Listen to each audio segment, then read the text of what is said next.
first, outer, inner, last. So, para lang organize at sigurado mo multiply natin lahat. Okay? Class, wala namang mali kung yun yung gagawin nyo. Pero alam niyo naman, siyempre, iba pangarap ko para sa inyo, di ba? Kung kaya makuha ng mas mabilis, bakit hindi? So, ibig nyo sabihin, meron pong mas mabilis na way? Yeah, usually may mabilis na way. If there's something special about the things that we're multiplying, tinatawag na special products, right? O bakit sir, ano po bang meron dito na nawala sa mga ibang minumultiply natin? Well, may tanong ako sa inyo, class. Are the two binomials exactly the same? Are the two binomials exactly the same? What do you think? Yes or no? Madali lang sagutin yung tanong ko na yon. Kung alam niyo ibig sabihin ng salitang exactly. No, they are not exactly the same. They are not exactly the same. Pag sinabi mong exactly the same, as in magkamukhang magkamukha.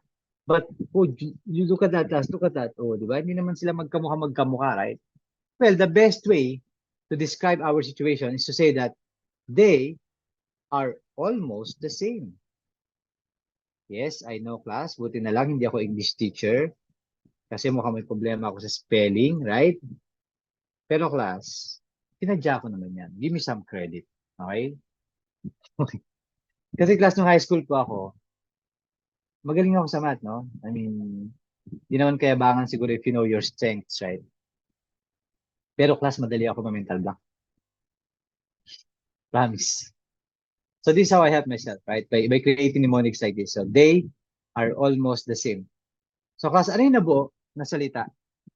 By getting the first letters of the ransacked examples of dots, right? Dots. And class, this is my clue that if I multiply two binomials that are almost the same, the result is a dots. Okay? Class, ano yung totoong meaning ng dots? Yung hindi pa kwela. Kinonect ko lang sila para hindi ako malito. Yes, difference of two squares. Meaning class, if you want to multiply two binomials that are almost the same, you don't really have to do FOIL. Okay? All you have to do is this. Get that first term, whichever, they are the same anyway. Square it. Alright? Malinaw po ba yan? Get that second term, square it. Tapos palagay nyo, anong sign ilalagay ko sa pagitan ng a squared at b squared? In the spirit of difference of two squares. Hindi malamang minus. Kasi nga difference. Tapos gets po ba yan? Difference. So minus. Okay, clear? Now, tanong ko lang, paano kung minus to tapos plus to? Are we going to get the same answer? Yes, kasi class, parang pinagganon mo lang sila, oh.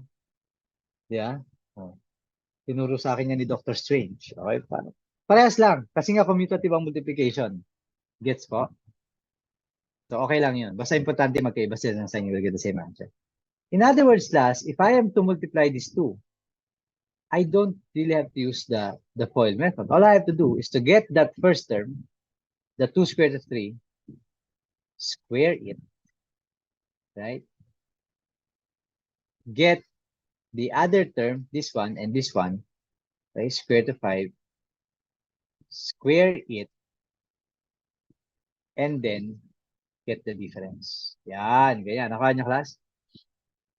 Okay, now, if you're going to square 2 squared of 3, para kang merong product na ini-square mo or nire-raise mo sa exponent. Okay, class, wala yung KJ, pwede nating i-distribute. Alam niyo naman kung sinong KJ yung tinutukoy ko.